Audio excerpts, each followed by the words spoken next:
Since his 1978 debut, Michael Myers has remained one of the original slasher movie mascots. After all, he's already survived multiple decades worth of evolution, retcons, and reinventions.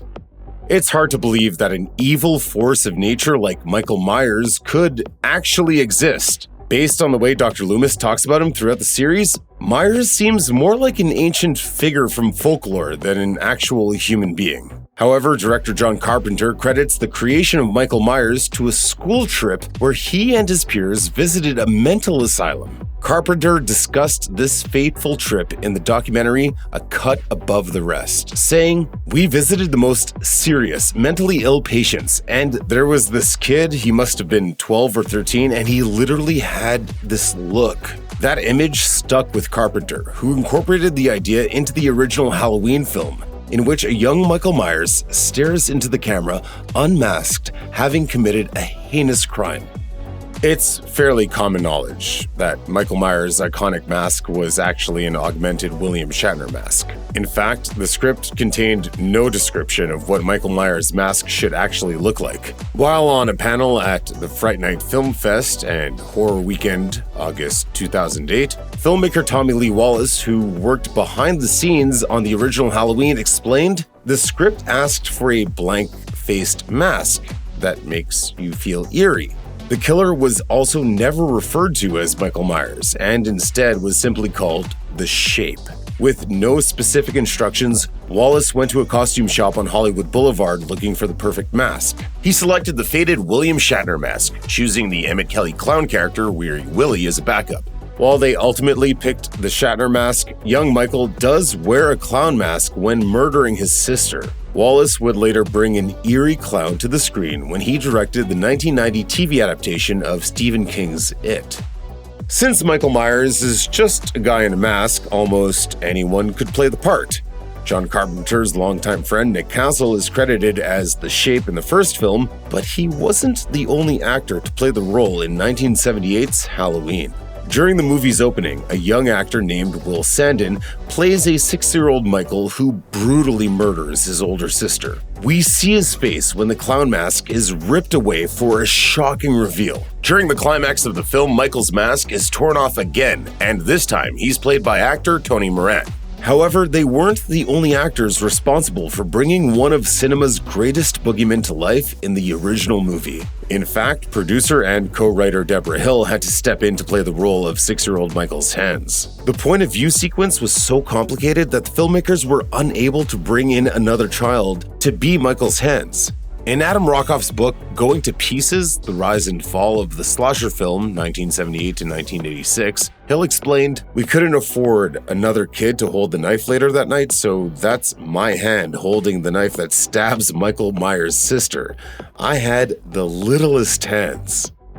The antagonistic relationship between Dr. Loomis and Michael Myers provides the mythic undertones of the Halloween series. Loomis is determined to end Michael's reign of evil, especially as it was Loomis who tried to treat Michael following the original murder. Basically, no one knows Michael better than Loomis. If you don't find him in 4 hours, I'm sure I will.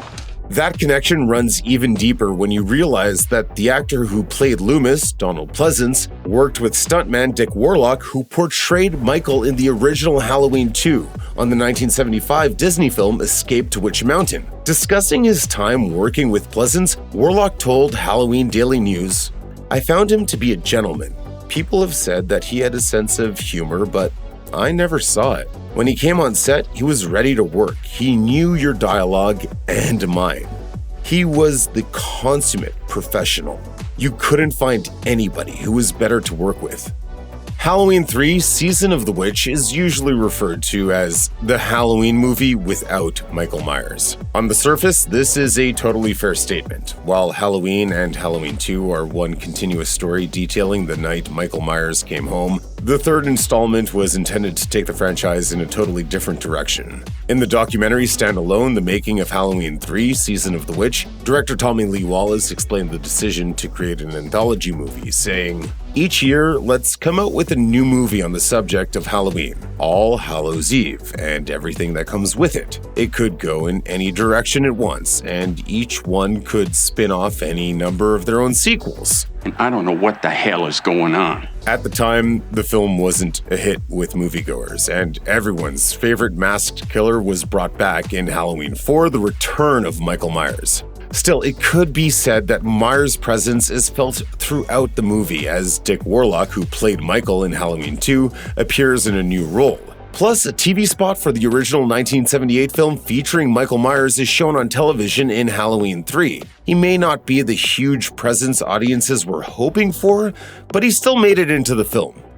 One of the few actors to play Michael Myers more than once is George P. Wilbur, who portrayed the Shape in Halloween 4: The Return of Michael Myers and Halloween: The Curse of Michael Myers. Interestingly, the stuntman credits John Wayne with his career in show business. After serving in the Navy, Wilbur got a job at a dude ranch in Tucson telling racks and razors they were filming the movie El Dorado nearby, so I went to the set and got a job as an extra and a stand-in for John Wayne. Shortly afterward, I moved to Los Angeles to pursue a career as a stuntman. That career certainly paid off, as he went on to add over 100 credits to his name and got to play the Shape on 2 separate occasions.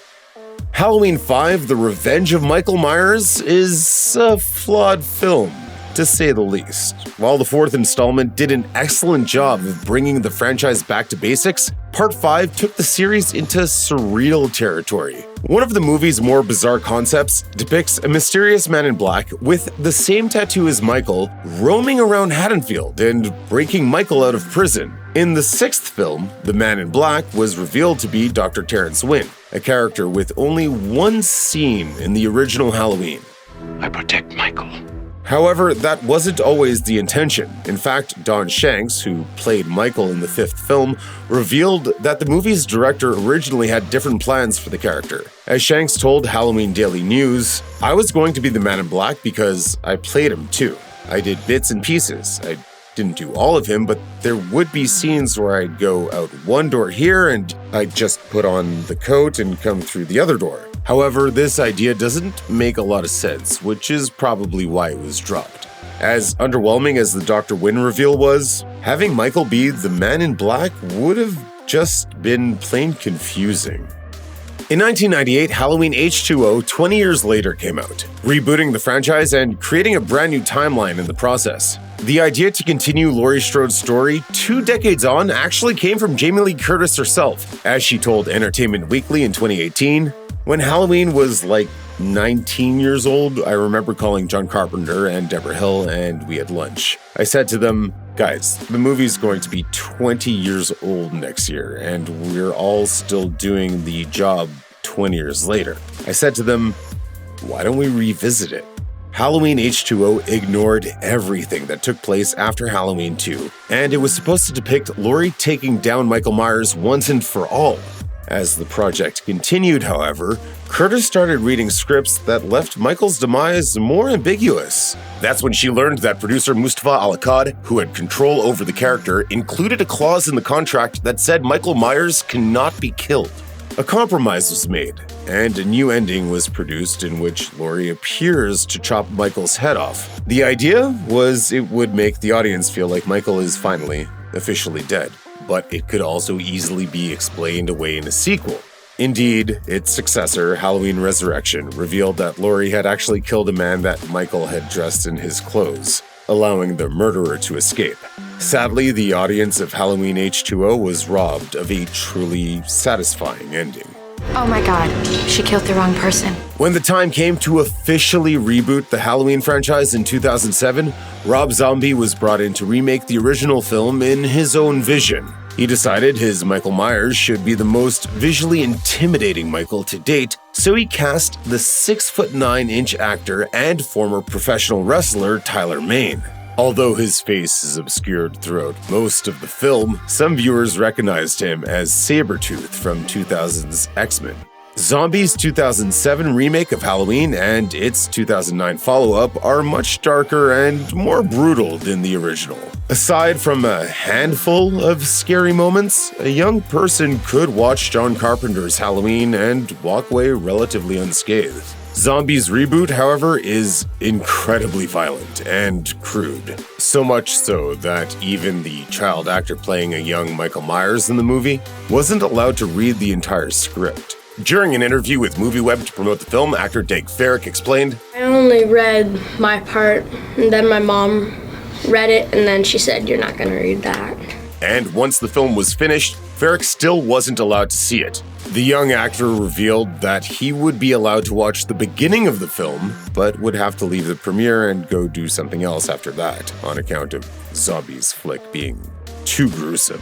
I am going to be kept away even for the premiere. I'm going to watch maybe the first 10 or 15 minutes. Given the film's onslaught of profanity, grotesque violence, and grisly murders, it's easy to see why Farrick wasn't allowed to watch the entire movie, despite playing such a major role.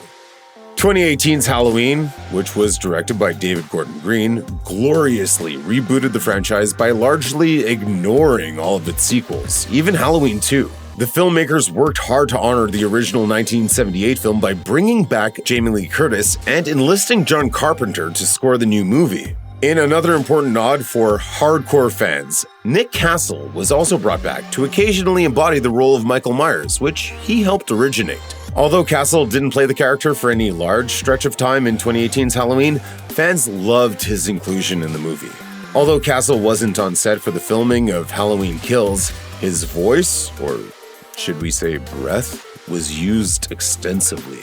As James Jude Courtney, the actor and stuntman who portrays Michael Myers in Green's trilogy, told Halloween Daily News, "So when I'm stalking you and you hear the breathing in the mask, it's Nick Castle breathing."